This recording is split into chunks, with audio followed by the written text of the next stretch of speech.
Cześć! Dziś przepis na króla ciast świątecznych, czyli makowiec na kruchym cieście z bakaliami i lukrem udekorowanym makiem, orzechami i skórką kandyzowaną z cytrusów.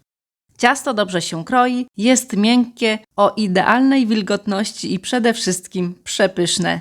Makowiec, jak już wcześniej wspomniałam, to król świątecznych ciast i dlatego nie może go zabraknąć na świątecznym stole.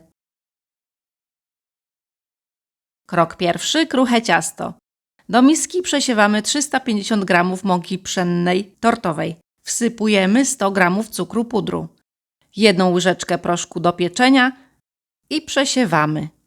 Jeszcze szczyptę soli i składniki mieszamy ze sobą. Wsypujemy na blat stołu lub stolnicę. Dodajemy 250 g zimnego masła. Siekamy szybko nożem. Gdy masło będzie już posiekane na małe kawałeczki, dodajemy 3 żółtka. I dalej siekamy składniki. Następnie ręcznie zagniatamy ciasto.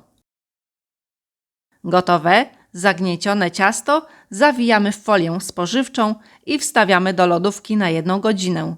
Aby przyspieszyć proces chłodzenia, wstawiłam do zamrażalnika na 15 minut. Po tym czasie dzielimy ciasto na 2 równe części.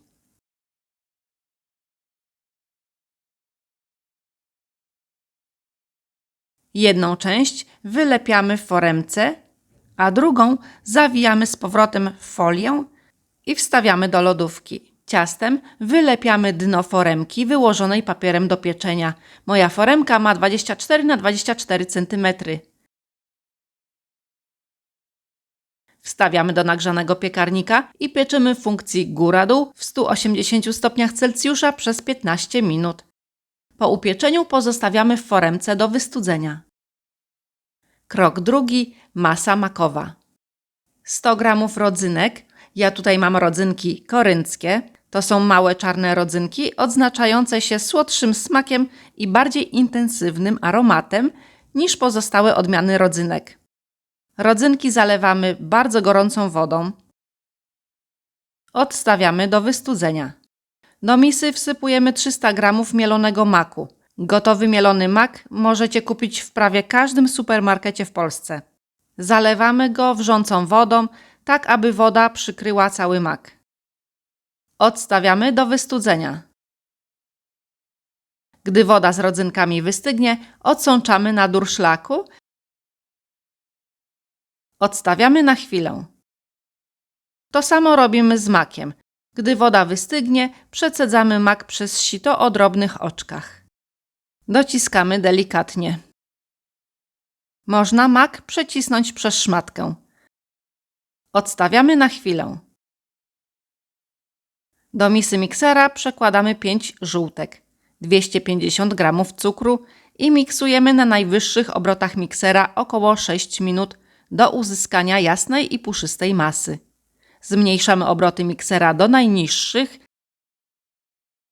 i dodajemy odciśnięty z wody mak. Dodajemy stopniowo łyżka po łyżce. 100 g miękkiego masła, 50 g mąki pszennej tortowej przesianej, 1 łyżkę kakao oraz 2 łyżeczki aromatu migdałowego. Miksujemy krótko do połączenia składników. Odstawiamy na chwilę. 5 białek ubijamy na najwyższych obrotach miksera.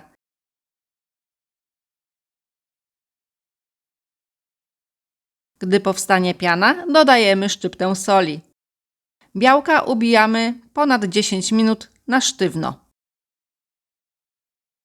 Ubite białka dodajemy do masy makowej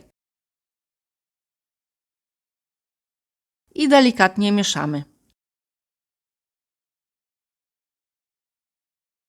Następnie rodzynki, 2 łyżki skórki kandyzowanej. Ja tutaj mam miks z pomarańczy i z cytryny.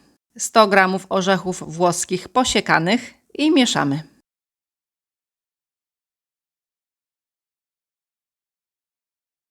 Przelewamy na upieczony kruchy spód w foremce. Ten spód najpierw opruszyłam 2 łyżkami kaszy manny i wykładamy masę makową. Wyrównujemy powierzchnię. Masę również opruszamy kaszą manną. Wystarczy 1 łyżka. Na górę masy wykładamy pozostałe ciasto z lodówki. Wstawiamy do nagrzanego piekarnika i pieczemy w funkcji góra-dół w 180 stopniach Celsjusza przez około godzinę. Jak widać, ja te kruche ciasto tak poszarpałam i ułożyłam na masie makowej. Można je rozwałkować lub też zetrzeć na grubych oczkach tarki. Ja wolałam ten sposób, mi po prostu było szybciej. Po upieczeniu pozostawiamy do wystudzenia. Krok 3. Lukier i dekoracja. 1 szklankę cukru pudru przesiewamy.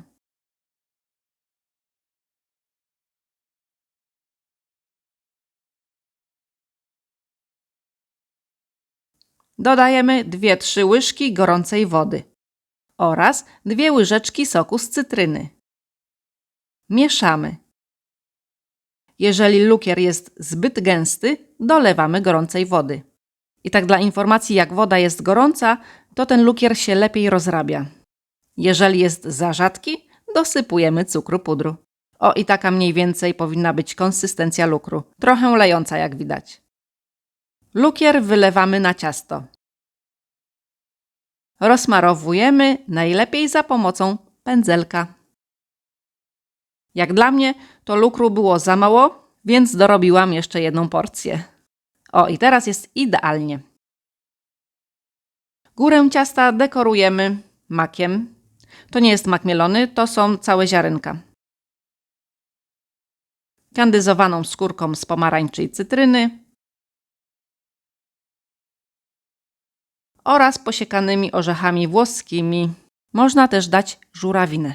I ciasto jest gotowe. Wstawiamy do lodówki najlepiej na całą noc. I pewnie się teraz spytacie, kiedy można zrobić ciasto przed świętami. Tak już 3 dni przed świętami można je robić. Ja zrobiłam teraz, czyli tydzień przed i zamroziłam. I tak wygląda makowiec w przekroju. Ciasto jak dla mnie idealne. Polecam. Na koniec zachęcam Was, moi drodzy, do odwiedzenia mojego drugiego kanału. Kanał się nazywa Grecki Świat Rity. Publikuję tam filmy vlogowe, czyli możecie poznać mnie lepiej i zobaczyć Grecję z troszkę innej strony. Ja już się z Wami żegnam i pozdrawiam gorąco. Cześć!